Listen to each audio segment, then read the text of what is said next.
Good morning. Welcome everybody to our Working Well Remotely webinar series. We're going to take a moment to let people file into our virtual auditorium here, and we'll get started in just about 30 or 45 seconds.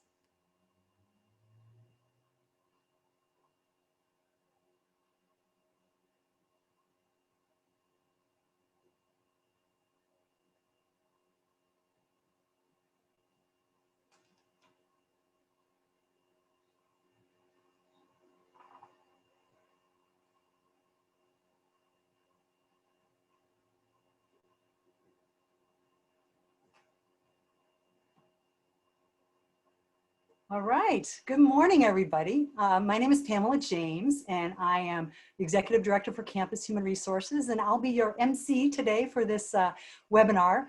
This webinar is part of a series of 7 topics that we've curated for our staff and faculty to help with the challenges of these days. So we're really happy to be able to offer this particular topic on adjusting to college-age children back at home.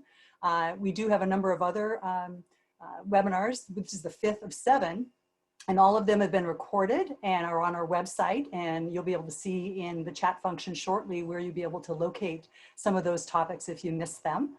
And so before I introduce our co-hosts and our speaker, a little bit of housekeeping. As you may know, if you've attended any of these webinars before, this is a Zoom webinar versus a meeting.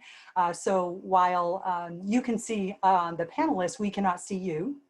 And instead of a pure chat function, at the bottom of the screen, you'll see a Q&A function. And that's where you can feel free to load any questions that you might have. Even while the speaker is speaking, you can put the Q&A questions in there and we'll try to get to as many of them as possible.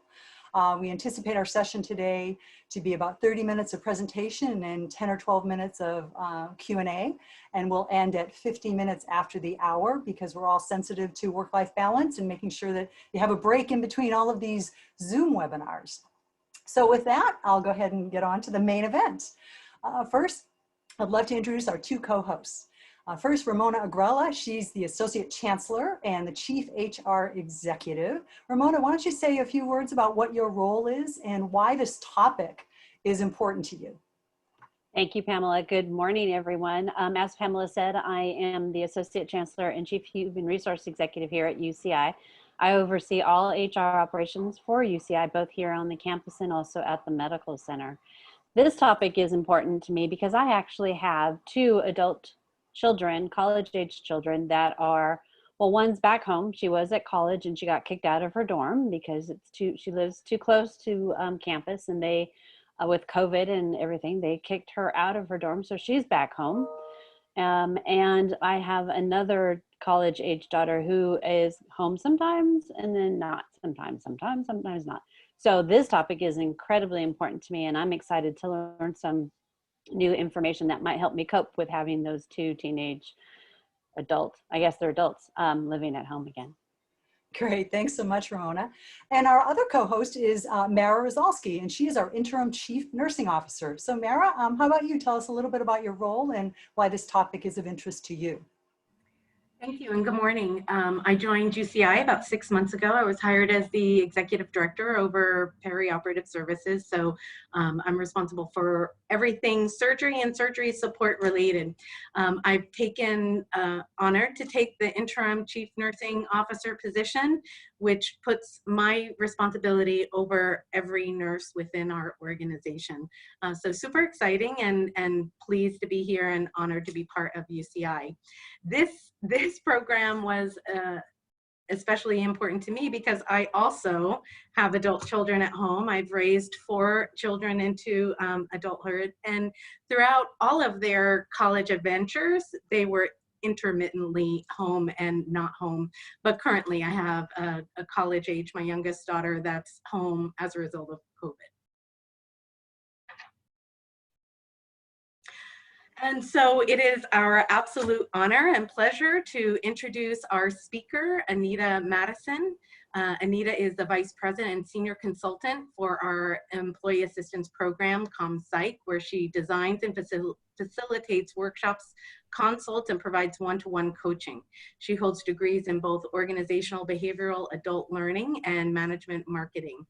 Anita brings years of experience in HR consulting, training, and organizational design, and has served as an adjunct faculty member in the business school for 2 California universities. Welcome, Anita. Thank you. And let me see, I'm going to put my slides up here, so hopefully you'll be able to see them. Let's see, can you see them? No, not yet. No, hang on a second. I do love this stuff here. Let's see. Now I think that's going to work. Nope. There we go. There we go. All right. Good. Okay, so our session then today is called Adjusting to Adult College Age Kids Coming Back Home. I think one of the first things I'm going to say is you can't go into mom and dad mode when they come back home. And I know you're all going to have that feeling that, okay, now I'm mom again, oh, I'm dad again. And there's part of that. But I think what we'll talk about today is giving yourself an opportunity to see how your relationship with your college-age son or daughter changes. Once they're out of the house, that relationship indeed will change. I think the considerations of what your college-age son or daughter coming home might be thinking. So in other words, you know, this is different for them as well. So not just only you. What to expect in how they might act. We don't often get into that mode of what might they be thinking. And then I'll give you 5 tips for making the transition easier for all. And I would certainly be remiss if I didn't focus on the fact that you all have to maintain your own self-care. That is really important in this session. As you were indicated up front, if you have any questions along the way, just put it in the chat feature there. They'll let me know. I'll stop and see if you have any questions as well. But anytime, just jump in. So that's what I'm going to talk about today. You know, parents don't always know best. You know, there's always that saying that parents know best. No, we don't always know best. I think your job changes, and I've got the same college age kids. Your job changes when your kids are adults. You have to start developing a peer-to-peer relationship and begin to alter those expectations. Advice giving can be dangerous. You want to listen and inquire about their concerns, but be careful about, well, I did it this way and I did it that way. I'll share a story with you. One day I was talking with my son and he said, Mom, I just want you to listen, but yet you're always telling me what you think I should do. And I said, well, I thought I was giving you my opinion. I said, let's make a deal. Whenever you have something you want to talk to me about, how about you say to me, Mom, I just want you to listen. I just want to talk. Or, Mom, I want your opinion. And we've been using that because it really set up a, you know, okay, I'm not going to just give you my opinion. But at the same time, I said to him, but if I give you my opinion, you got to remember, that's my opinion. I recognize you don't have to take it, but there's a difference between, Mom, I just want you to listen, and Mom, I'd like your opinion. So that advice giving can be dangerous, and I think that's a tip to as you have adult children. And Thanks. Yeah, I'm sorry to interrupt, but would you mind putting your video on so the audience could see you? I tried to do that and it didn't seem to come up. Okay, well, we'll be fine. We can hear you just fine. I just thought I'd ask. See, it says start video, but and then I put a start video, but it doesn't want to seem to come up for some reason. Okay, well, we can proceed. Yeah, it did before, so I don't know. I don't know what happened now. And then again, sort of following on that is don't be the enabler. You know, you much as you want to protect them from themselves and you want to help them grow so they don't make mistakes. But if you think back, you made mistakes too. And I bet if you think back to when you were college age, you probably said that very much the same things that you're saying now, your kids are saying about you. I think another thing to consider is before you nag them, I think consider the following. Here they were out there trying to establish their own identity. They were trying to create their own independence and autonomy, and then this came along. So if you can step into their shoes and realize that, hey, for however long they were gone, they were out there trying to learn their own way in the world. And now they've come back and go into that mode. They had the freedom to socialize whenever, with whomever, and mom and dad did not interfere with that. What I'm getting is the internet connection is unstable, so I'm sorry about that. So everybody's on the website, as you know. So so they had the freedom to socialize whenever and with whomever without interference. And sometimes parents don't realize this, but college-age kids, research will tell you, college-age kids are typically nocturnal. They sleep different hours, they stay in their rooms different hours, they exercise, they socialize, and so forth. And Mara, I'm assuming as a medical professional, you have seen that as well in terms of how the children grow. And college-age kids definitely are typically nocturnal, and that kind of sometimes gets in the way for parents when they want to do. So, what to expect? Well, absolutely, your adult college-age kids may withdraw. They may shut down. They may even act out, because just like your routine was upended, so was theirs. And so you could see a variety of emotions, and you want to be able to talk about those in a good way, not in a, why are you acting like this? You know, why don't you, I don't like when you act like that. You want to sit down and say, I can see that something is bothering you. I can see that this is a little difficult for you. They will spend a lot of time in their room and online. That is the only way they know how to communicate. And if you think about it, that's society today in the Gen X generation. They are online all the time. And now they're even studying online. They have class online. So everything is in a remote way of communicating. And so you want to expect that. They're going to be on that piece of equipment, no matter what it is, a lot of time. They're not going to necessarily jump back into being part of the family or the roles that they had before going to college. So depending on how long your children have been back from school, it may be changing now, but if they're just returning, they may not jump back into that as easily as they could. And young people, right, wrong, good, bad, no judgment, they don't necessarily agree with or even understand why the need for social distancing and mask wearing, as we see in evidence by all the partying and all the social gatherings that kids are out there. So you're going to want to have those conversations and so forth. Well, in my next slide, this should have been done a long time ago, but it's never too late. And so you have that pitter patter of big feet back in the house.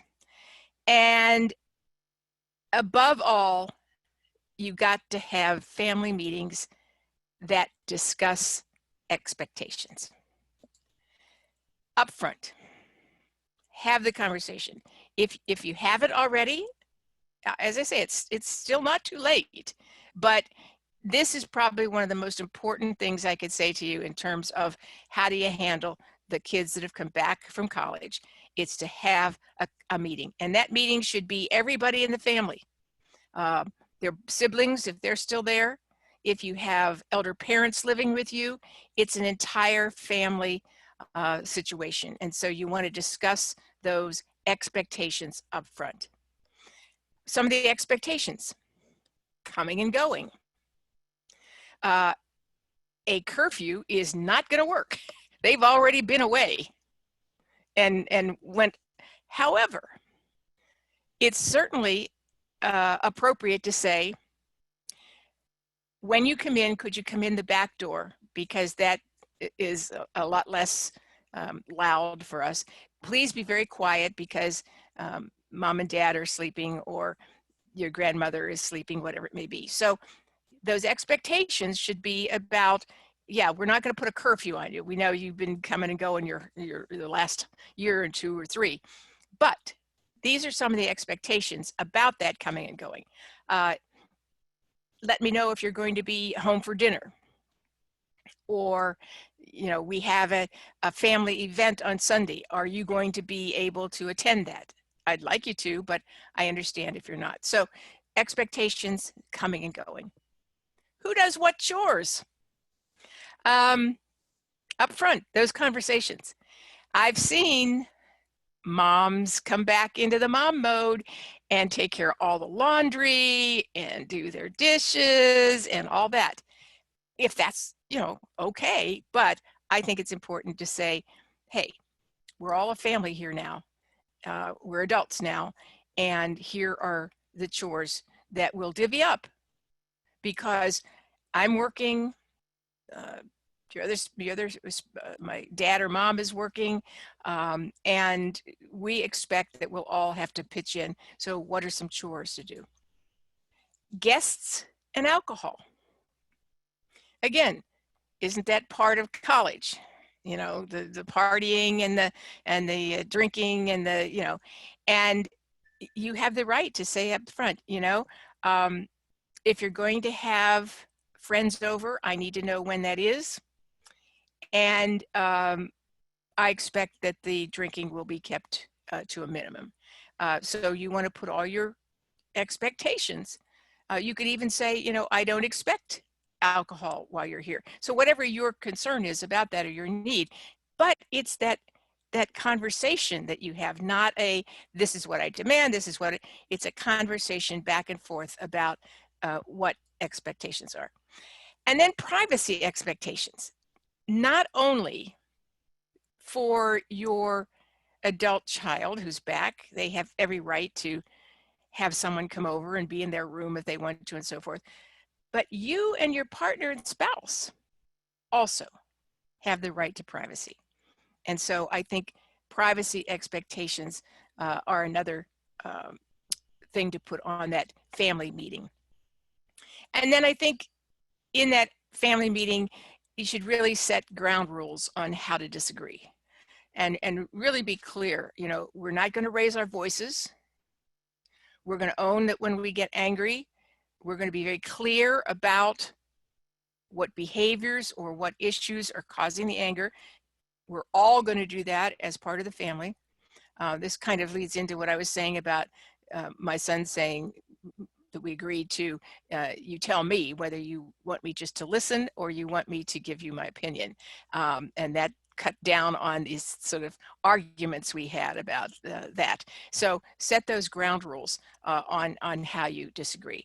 I think the importance of self-care for parents is also critical. I think it's important you keep your previous routines. Did you, do Zoom cocktail hours with your good friends every Thursday? Did you participate in virtual book clubs? Did you, take walks with your partner or spouse or friends? So just because your adult child has come home, don't stop your life.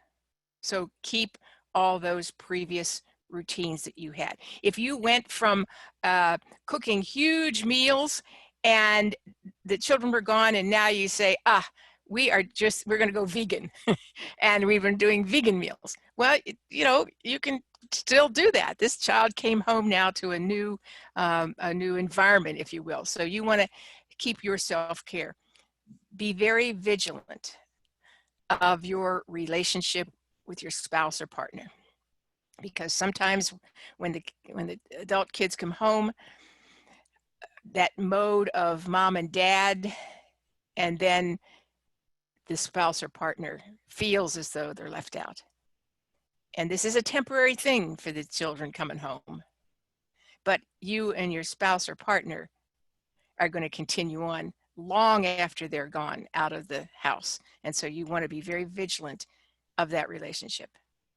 And I think it's important to step back and say, when they stepped out of the house, when I became an empty nester or a semi-empty nester, I started learning French, or I started doing needlepoint, or I started doing reading all the biographies of the presidents. You know, whatever was something that you always said you wanted to do when the kids were out of the screen, out of the home, then I think you should continue to do it.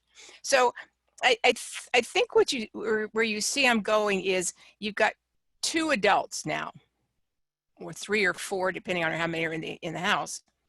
And as you would a friend, as you would a colleague at work, you set up a relationship that is adult to adult. And you look at, here's the expectations, here's our goals, we're different people, and we will continue to grow our own self personally. And I think finally, you know, enjoy being together. They are gonna be gone before you know it. And if you've got boys, which I do, I only have boys, and one of them's already married, they're gone. It's now the wife and that, you know, daughter-in-law's relationships. That's usually what all my friends who have boys say.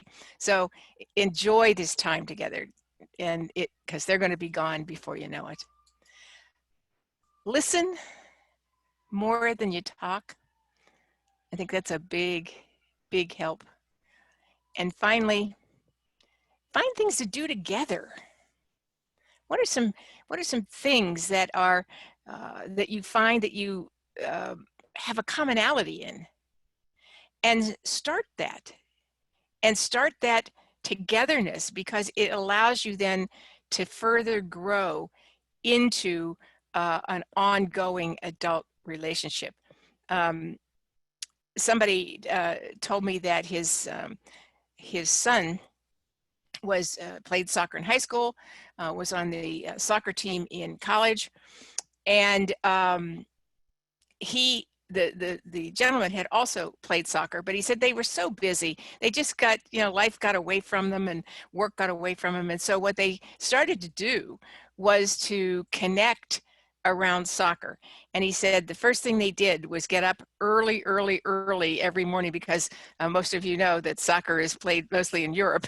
And so on TV, it comes on, I think, at like 4 o'clock in the morning sometimes. And so he said that they got up together and watched soccer together and learned about each other, just sitting on the couch talking, and learned a lot about each other. So I always thought that was a really interesting one as well. So that's my message about, you know, college age kids coming home for COVID. And I would love to open the floor and see if there are any comments. And let me see if I can turn this off and see if I can get myself back on. I don't know why. By the way, I would be remiss if I didn't remind you of the Guidance Resources EAP. And our counselors work with parents as well, but we also have a wide variety of resources on the website too. So let me open the floor and see if any questions. Thank you, Anita. That was really very, very insightful. Thank you very much. And we do already have a couple of questions in the Q&A, and so we'll go to that. One of the first questions is regarding enabling. Is it enabling not to ask for financial contributions for groceries, utilities, or even car insurance? No, not at all. And I'm sorry, I see here it says cannot start video, failed to start video camera. I'm sorry, I don't know why that is. I keep clicking it. No, not at all. That's not enabling because that would be part of that expectation conversation.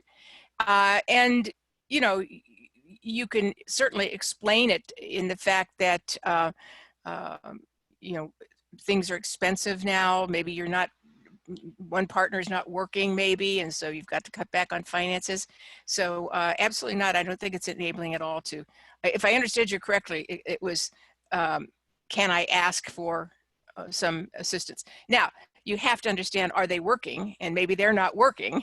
So you got to take that into account. But I think if they're working, you know, it's certainly not inappropriate to ask. Mm-hmm. Well, I kind of have a add-on to that question. What if they have the expectation that you are going to now pay for their food, for their gas, and on their, you know, all the things that they may have done, well, may or may not have done when they weren't in the house, that they now, because they're home, they have an expectation that you're going to pay for all this stuff. How do you set those boundaries?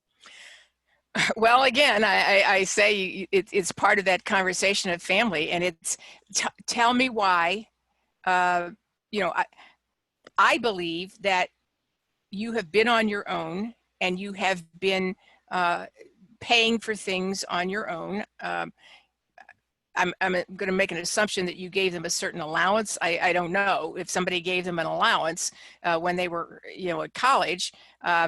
You may say, you know, I can't give you the entire amount because you're working here from home and you're going to school from home. But let's talk about what would be an appropriate amount for you. So that would be an example of if you did give somebody, you know, we'll say $1,000 a month or something like that.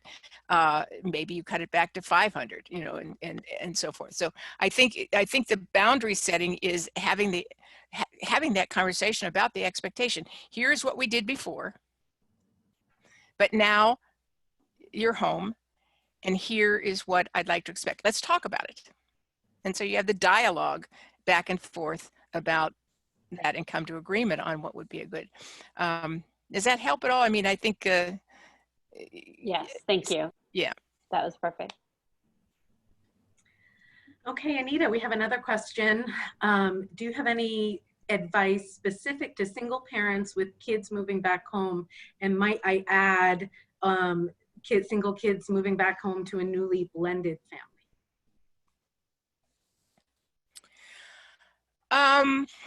No, let's take the single parent first.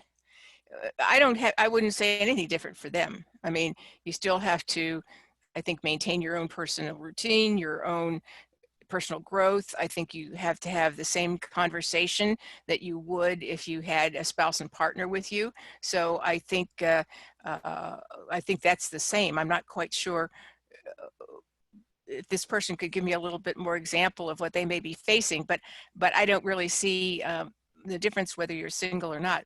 Now, as far as a blended family, again, I would have hoped that prior to them coming home, there would have been conversations, meetings, understandings about the blended family. But I think whoever is in the family should be part of that family meeting, and everybody have the opportunity to discuss their expectations.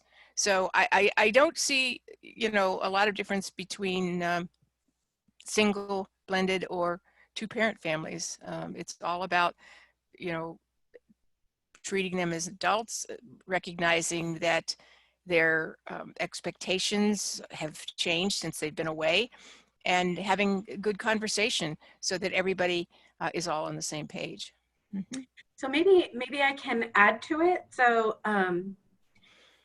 we have, as parents now, are trying to treat our adult children as adults and have a different a transition in our relationship, but our adult children still see us in that parent role.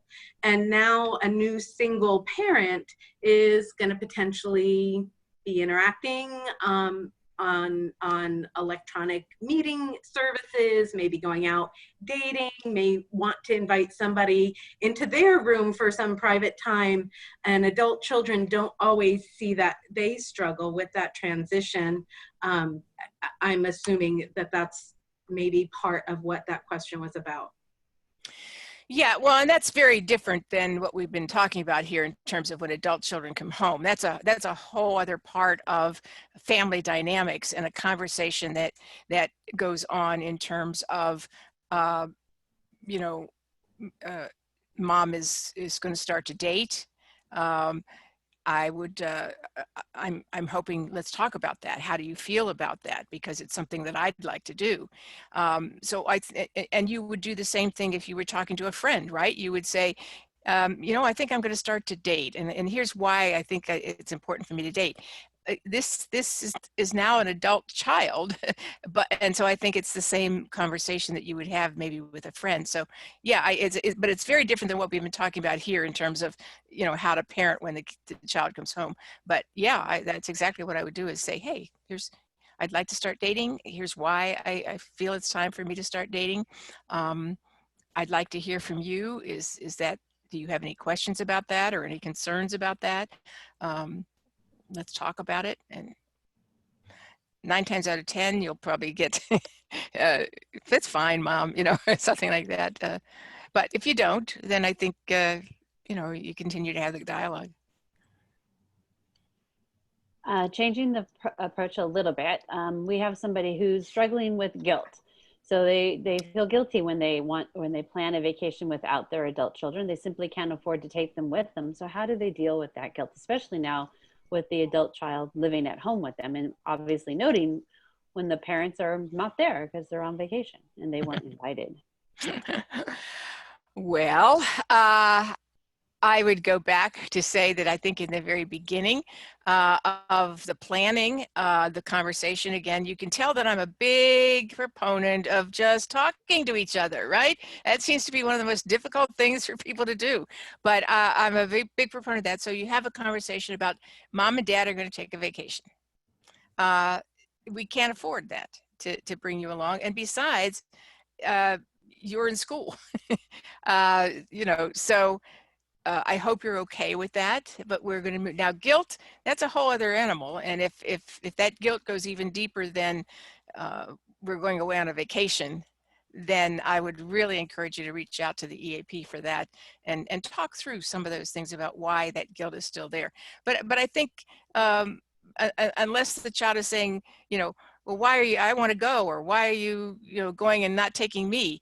I think the conversation up front in the planning will allow for that dialogue to go on. And I'm assuming that part of that would be because the children are still in school. The adult children are still in school, and it would be difficult for them to get out of school to take a vacation. I would think, if that's where that question is coming from. It could also be financial. Frankly, it's just absolutely, we're not all sleeping in the same room anymore. You know, that's exactly right. You have to pay for that extra room, which can be substantial depending on where you go. Yep. Mm-hmm. So conversation up front in the planning. You know, here's what we're gonna do. So everybody's on the same page again with that conversation. All right. So if an adult child has just graduated and started working remotely in August, when is it a good time to bring up moving out? It is difficult finding roommates, et cetera, due to COVID. Well, you may want to set a time limit. So in other words,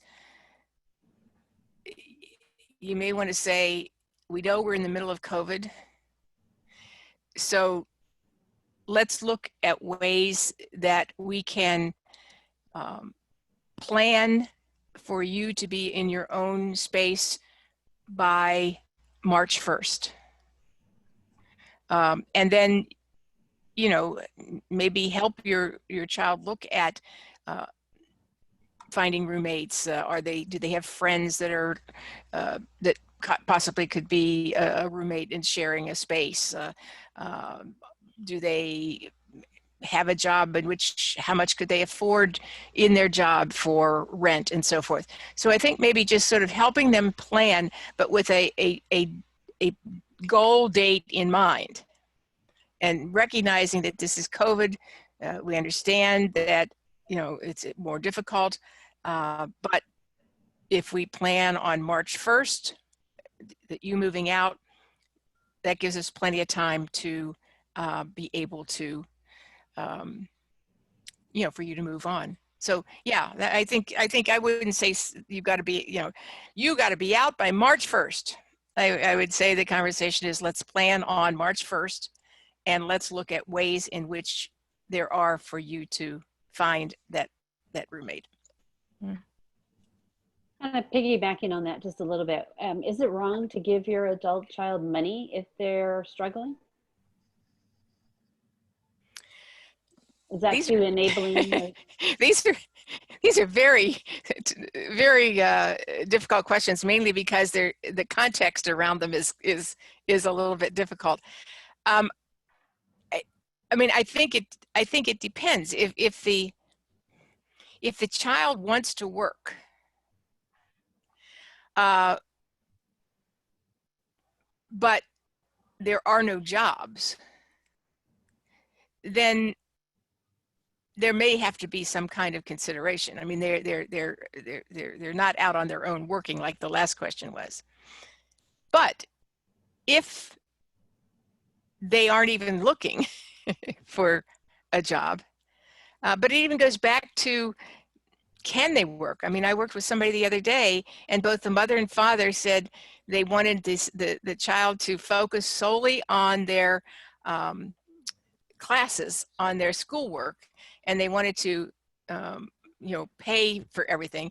And then when we peeled the onion down a little bit further, we discovered that the child has flunked out already twice out of a university, 2 different colleges.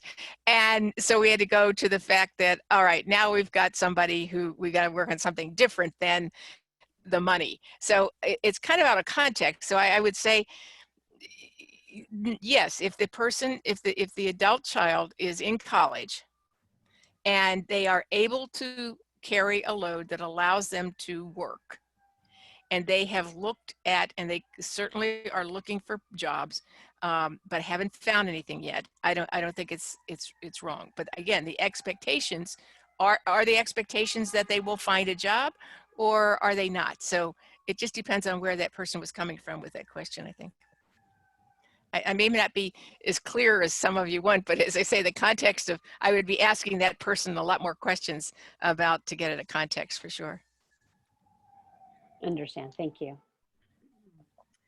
Do you have any advice for adult children moving back in with their significant other? You mean away from home? You mean, I don't understand that question. I mean, did they mean if they're in college and they're boyfriend, girlfriend, and they can move together? I'm not sure if that's what they're asking. The way I'm interpreting it is, it seems as if an adult child came back home, and now I guess they were away at college, and now they're going to go move in with their boyfriend or girlfriend. Okay. Yeah. Again, that's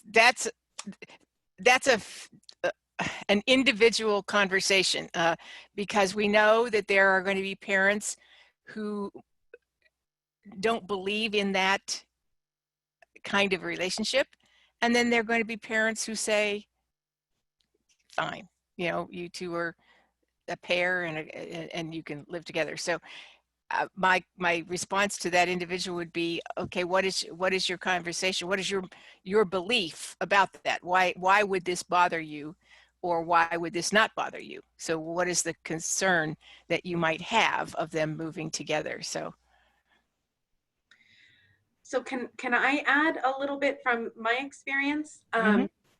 So what I would suggest to my child that moves in with a significant other is, if you're going to take that kind of adult, mature step forward, you really need to be able to be partners, and you need to be able to support yourself so that you're not moving from mommy's house where mommy is taking care of you to some partner's house and depending on that partner to take care of you. You need to be prepared to stand on your own. It's going to make your relationship much stronger with whoever you're deciding to take this step with. But also it gives you that foundation. So if that relationship doesn't work, you're not running back home to mommy, defeated, with a broken heart, and with the expectation that mom's home is back open to you. I think your adult child is ready to take that step. They need to be able to take that step independently to be able to make that whole situation work. The only thing I would add to that is I would start it by, can I give you my opinion? Because otherwise it may sound like, well, you ought to do this. Well, you need to do this. Well, you should do this. And I think it starts with, can I give you my opinion? And then, you wait for yes or no. If they are in a relationship, they've probably been living together at college anyhow, so, again, that's why I would have to have the context of that question. Is this something they've been, been together for a while? Why would they move in together? Would this be a roommate situation where the girlfriend has an apartment? She doesn't live with her parents, and this would be an opportunity. He's thinking of, moving in that way. So I think there's a lot of again, context behind that question that I would ask. But from your standpoint, good point. I would just say, can I give you my opinion? I'm just going to complicate this one just a little bit, because what if the child has a significant other, boyfriend, girlfriend, whatever the case may be, and they want to come and live with you? We're all coming together. We can't live in our apartment for whatever reason anymore. We've already been living together. Now we can't for some reason, and now we're coming home. Are they college kids? College kids. I would certainly have a conversation with the girlfriend's parents. I would have a conversation with all parents and the kids. They're college age kids. And I would say, let's all sit down and talk about what's the best option here. That's what I would suggest. That could be fun. Okay. Another question. When do you have the conversation with when your adult child becomes disrespectful? For example, you never help me with anything. When you have aided with education, food, etc., you cut me off. What's the deal? Or they just become entitled, and you're trying to treat them as adults. So how do you help them get over that entitlement? Well, remember, the family expectations up front. So there had to be agreement, of we're going to do this, we're going to do this. And if there was no agreement, if that family meeting didn't take place, that's going to be a lot more difficult. But if it certainly took place and the adult child agreed to all of the expectations that were laid out, then it's easy to say, wait a minute, we talked about this before. One of the things that I always recommend, though, don't start your sentences with you. You don't listen to me, you said you would do this. Because when you start your sentences with you, that's like a big shield going down in front of that person, and it's like you're pointing a finger and you're putting blame back at me. So you always want to have your conversation start with the word I, because it's you. It's I feel this, or I think this. I believe we had a conversation where we came to agreement on what the chores were. What happened? How did that change? Do we need to sit down again and have another discussion about what the expectations are here in the house? That's a very different way of communicating than you disrespect me, you don't listen to me, so it's about effective communication when it comes to that. And what is that person doing that you define as disrespectful? for example. You don't focus on the personality, but focus on the exact behaviors that that individual is doing in which you are feeling disrespected, and have the conversation about that too. How do you encourage your adult child to find a job?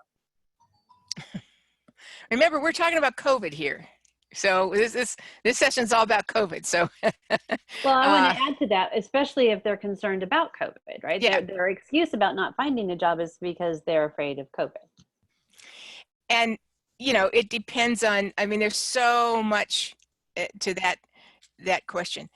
Does the child want to find a job? Are they demonstrating to you that they are interested in finding a job? If they're not, okay, then the conversation in that family meeting has got to be about, all right, here's what I can contribute to you being here in the home. I'm not going to pay for you to go out and have beers and dinner with your friends. Yeah. I'm not going to pay for these snacks. I am not going to do your laundry. You know, that's that expectation thing again. So you set the boundaries. This is what I'll pay for. Yeah, this is what I'll do. And but you know, if they do want to find a job and it's difficult to do that, I'm assuming it's the same out there. I mean, here, you know, most college kids are servers. They're usually in bars and restaurants doing serving, you know, waitressing and waitering. Those are few and far between because the restaurants are closed. Although here we're eating on the streets, so restaurants are allowed. They've closed off several streets, and the restaurants bring their tables out into the street. So the kids are, you know, working in that. Some kids are doing their own entrepreneurial kinds of things. I've seen kids doing YouTube and making money that way, making a lot of money on that. But I think the answer to that is, do they want to get a job and they can't find a job, or they don't want to get a job? Then here's what we'll pay for. Thank you. Very helpful. Great. Well, Pamela back here. Anita, this has been just amazing. We were able to get to all of the questions that have come through so far. And I know some of them are tough and need a lot more detail. And that's why we put in the chat the information for Employee Assistance Program, which is a great resource that I think a lot of staff and faculty underutilize. There's just so many options to get help. So that's in the chat. And Anita's slides, we'll send them out to all of you who have been on this, plus the recording will be available on our website.